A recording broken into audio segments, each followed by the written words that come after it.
Bonjour et bienvenue dans ce point bourse du 14 août 2023. Je rappelle que les informations et analyses données sur cette chaîne sont données à titre indicatif et ne peuvent pas être considérées comme un conseil en investissement. L'investissement en bourse est risqué et vous êtes responsable de tous les investissements que vous faites. Alors on va commencer avec le dollar aujourd'hui, le dollar qui revient plutôt bien, hein. On le voit depuis environ un mois sur la paire euro-dollar.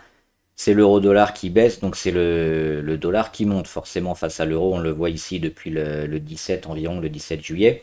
Et là, il arrive sur des niveaux importants, hein, des niveaux clés, qui vont lui permettre soit de continuer, alors pour l'euro, de continuer sa hausse, hein, face au dollar, parce que la tendance elle est haussière pour l'euro, ou alors au contraire de stopper cette belle hausse pour l'euro et enfin revoir le dollar revenir à un niveau plus fort. Ce qui est intéressant de noter, c'est que sur les autres monnaies aussi, on est à peu près sur des niveaux clés ici, hein.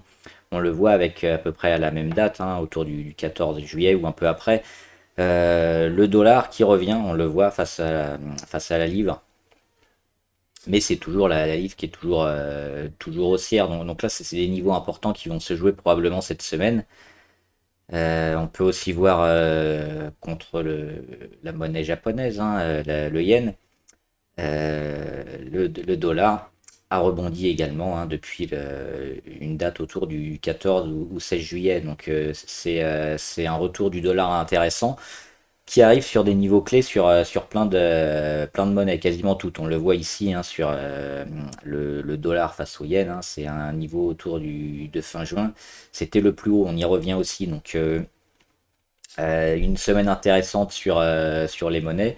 On sait que le dollar risque aussi de mettre la pression, hein, sur l'or. Si le dollar revient trop fort, si le dollar continue à gagner comme ça en force, l'or va avoir un peu plus de mal et on va le voir immédiatement. Et l'or, c'est la même chose, hein, il arrive, alors on le voit, l'or il est plutôt haussier, hein, à moyen terme. Il est rentré en phase de consolidation là, depuis le mois de mai, et puis une première phase de rebond ici fin juin. Et là, on revient aussi à un niveau clé, on le voit, hein, on l'avait mis dans l'ellipse. C'est quasiment le même niveau que fin juin, c'est surtout la continuation de l'oblique ici sur les plus bas, hein, sur la monnaie précieuse, avec des points en mars 2021 et mai 2022 notamment et un point de congestion qui arrive bientôt à son terme, mais surtout un sens qui pourrait être décidé assez fortement d'un côté ou de l'autre. Donc c'est tout ce travail qui va se faire là, à la fois sur le Forex, hein, où le dollar va être en concurrence avec les autres monnaies et l'or. Donc c'est la sortie qui, vers le haut, vers le bas, va nous indiquer certainement la marche à suivre à la fois pour le dollar et pour l'or, hein. On sait que souvent ce sont des destins contraires.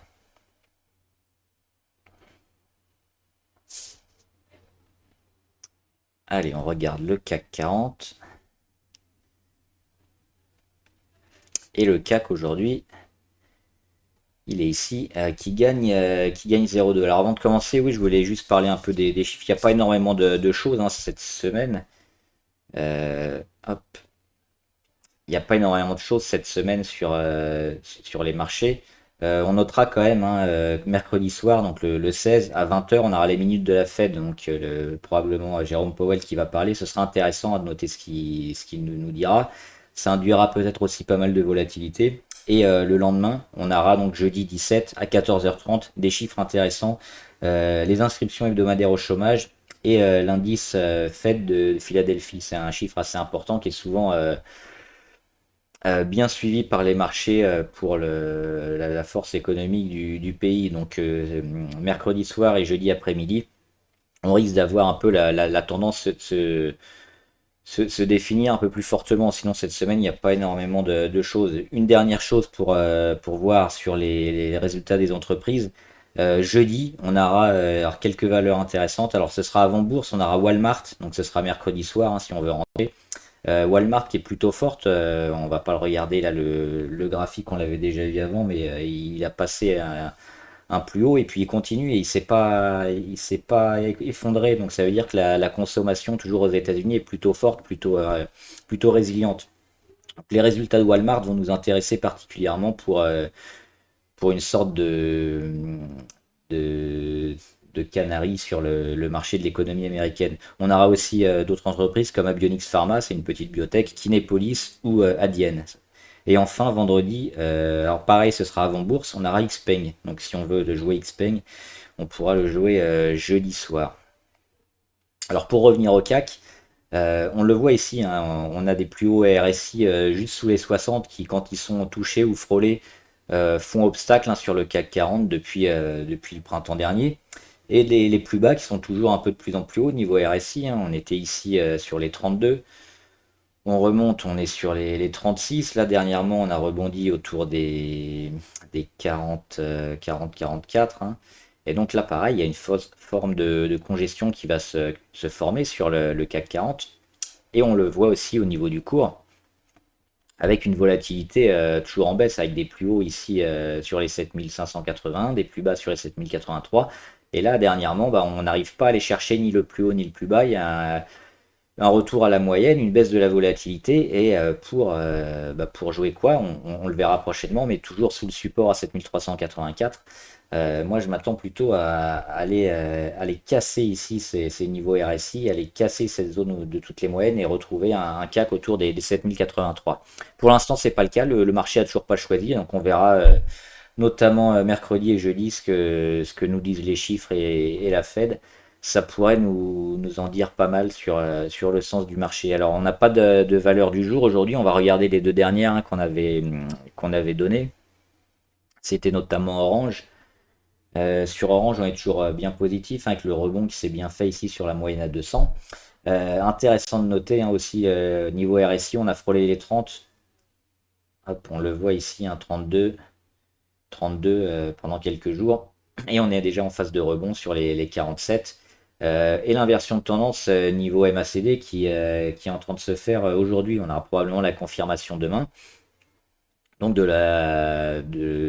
moment opportun pour jouer Orange, probablement l'objectif est d'aller chercher l'oblique ici et la résistance sur les 10,75 et peut-être mieux si on arrive à casser ces zones charnières sur le titre, ça pourrait lancer une séquence intéressante sur Orange. Donc toujours plutôt favorable. Et sur Walt Disney. Alors Walt Disney, on le sait, hein, après les cassures, il y a souvent des retours vers l'oblique. Hein. L'oblique qu'on a cassé, c'est laquelle? C'est celle-là entre le 8 février et le 4 mai environ. Hein. C'est cette figure-là qu'on a réussi à casser. Alors une première fois ici, mais on a réintégré pendant la journée le 9 août. Et on s'en extirpe le lendemain, le 10. Donc la suite, c'est quoi? Donc un retour vers cette zone-là. Hein. Et tant qu'on tient notamment cette oblique rouge, hein, on sera toujours plutôt favorable pour Walt Disney pour aller ensuite construire un début de retournement. C'est un peu tôt, mais au moins un début de fin d'hémorragie. Et puis de retour ici sur les supports qui sont rachetés constamment, hein, les 84, les 90. Et puis pourquoi? Pour aller jouer la moyenne à 200 et le gap éventuellement dans un premier temps. Et après, ça va certainement zigzaguer encore pendant plusieurs semaines, plusieurs mois, avant de retenter et de valider un retournement. Mais là, on a déjà les premières étapes qui sont intéressantes, c'est-à-dire qu'on a des supports qui sont achetés partout sur les mêmes points et on va pas plus bas. Et on voit le cours qui s'aplatit, les moyennes qui s'aplatissent, qui reviennent à peu près sur les cours. Et les volumes qui sont, alors là, par pic, hein, souvent c'est les résultats, mais des volumes toujours intéressants sur Walt Disney.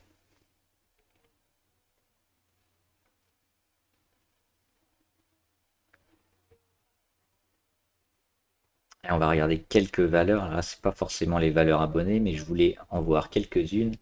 Il y avait Avancium que je continue de suivre.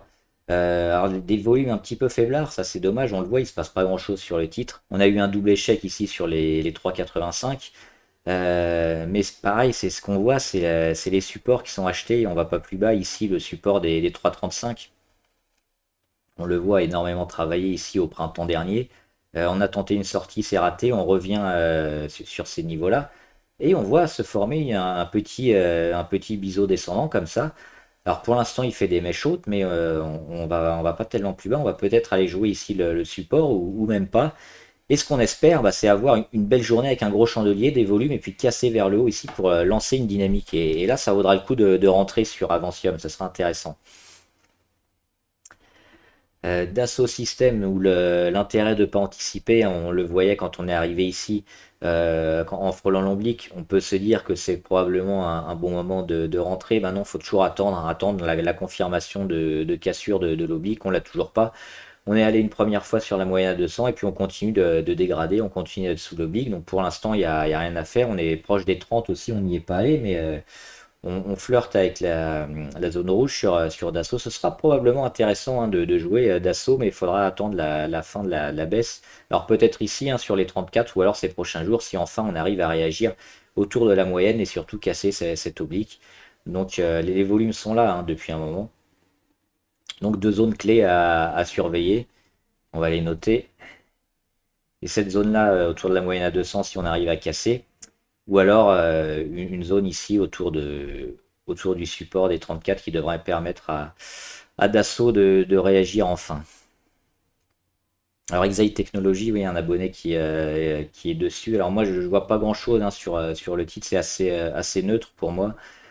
Les points d'entrée et de sortie sont pas forcément hyper lisibles, donc moi j'éviterais de jouer. Si on est dessus et qu'on est plutôt moyen long terme, la tendance est toujours là, hein. Il y a toujours cette grosse résistance à aller casser, mais sinon pas de véritable point marquant à noter à ce stade graphiquement. Harmony Gold, bah, c'est comme l'or hein, qu'on a vu avec le dollar avant. Les niveaux pivots, ils sont là. On est dessus, on est en train de les jouer et on n'est pas loin de les casser vers le bas. Donc ça voudrait dire que l'or ne va pas lancer tout de suite sa belle séquence. Alors là, c'est pas encore validé. Il faudra vraiment continuer de casser ici pour valider une cassure vers le bas. Ça peut réagir ces prochains jours. Mais là, on flirte avec la zone rouge quand même sur Harmony Gold. Pareil sur Newmont, hein, on est sur les supports. Donc attention. Et la force du dollar aussi, ça empêche un peu pas mal de minières or à performer. Schneider Electric, pareil, on les suit depuis un moment avec cette oblique RSI ici regardez, qui est testé pas mal de fois. On y revient à chaque fois, on descend quasiment plus. Sur le graphe du prix, on a quasiment la même chose, hein. On va tester les plus hauts. On est racheté toujours quasiment de plus en plus haut. On a cette phase de congestion qui est en train de se mettre en place.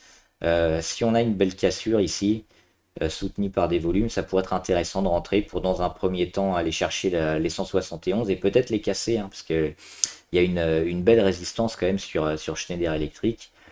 Et le titre graphiquement est plutôt vachement intéressant hein, parce qu'ici il casse, il sera également au-dessus de toutes ces moyennes mobiles. Donc pour continuer à continuer à mettre en place sa tendance de fond qui est favorable. Unibail. Unibail c'est pareil, il faut attendre quoi la cassure ici de l'oblique très court terme, hein, mais alors sur l'immobilier, on nous a promis beaucoup de cracks, et puis finalement, c'est plutôt constant, et puis il n'y a pas de catastrophe. Donc on a eu déjà ce gros rebond ici sur support à 42 hein, pour aller chercher les 53. Et là, on a une deuxième, enfin une énième figure, hein, puisqu'on était parti une première fois ici en septembre et surtout une deuxième fois au mois de mai. Ici, elle est très intéressant, hein, ce point du mois de mai. Mais on revient ici et puis toujours au-dessus du support. Donc la cassure et la continuation qu'on aura probablement comme ça hein, sur Unibail, cette phase de progression, elle serait intéressante aussi à jouer parce que là on est juste sur tour de la moyenne à 200 et puis quasiment toutes les moyennes aussi seront percées si on arrive sur les 52, 52, 50. Pareil, c'est trop tôt, mais ça se surveille, ça peut se jouer assez rapidement, hein, si les marchés vont bien, forcément. Et enfin, Valneva. Alors, Valneva, mauvaise nouvelle, pourquoi? Il devait y avoir une décision de mise sur les marchés pour un vaccin contre le chikungunya, notamment. Ça devait arriver fin août et ça a été reporté de 3 mois, donc septembre, octobre, novembre. Normalement, ça sera fin novembre qu'on aura cette décision. Donc Valneva, ça leur a mis un petit coup. Gap baissier à l'ouverture, ils reviennent sur support. Ce qu'on peut attendre maintenant, bah, c'est pas grand-chose pendant 3 mois, hein. On risque de zigzaguer dans ces eaux-là, mais la belle poussée qu'on espérait grâce au vaccin, elle est probablement reportée. Donc il vaut mieux le mettre dans un coin de sa tête et y revenir au mois de novembre. Et enfin, alors le CAC 40, c'est pas forcément très pertinent à ce qui s'est passé aujourd'hui. Donc le top et flop est pas forcément ce qu'il y a de plus intéressant. Aujourd'hui, on a un début de semaine qui va être plutôt pas sans intérêt, mais un peu léger en volume. Tiens, on va regarder les volumes du CAC. Aujourd'hui, on voit, hein, les volumes qui sont assez faibles. On a le 15 août demain, donc ça devrait reprendre, hein, probablement mercredi, jeudi, pour les grosses tendances. On va juste voir un peu le luxe avec Hermès et LVMH, très, très fortement pondéré, hein, sur le CAC 40. Bah, c'est un peu comme le CAC 40, forcément, hein. La tendance, elle est plutôt neutre depuis plusieurs semaines, mais on sent qu'on peut casser fortement et puis aller un peu plus bas sur LVMH. On est en train de jouer les 824, là, qui est une zone qui est constamment percée à la hausse et à la baisse. Et pour l'instant, le marché ne choisit pas. Sur Hermès, c'est un peu plus lisible avec pareil ce double échec et puis cette phase de consolidation qui est en train de se mettre en place. Cette zone aussi des 890 qui est constamment percée. Mais pour l'instant, c'est assez neutre et on surveille aussi l'oblique RSI sur les plus bas, hein, qui pourrait nous alerter sur une chute d'Hermès qui précéderait peut-être celui du CAC 40. Voilà, j'espère que la vidéo vous a aidé. N'hésitez pas à me dire ce que vous en pensez dans les commentaires et puis à mettre aussi les valeurs que vous suivez et qu'on analysera ici ensemble. Bon trade, à plus!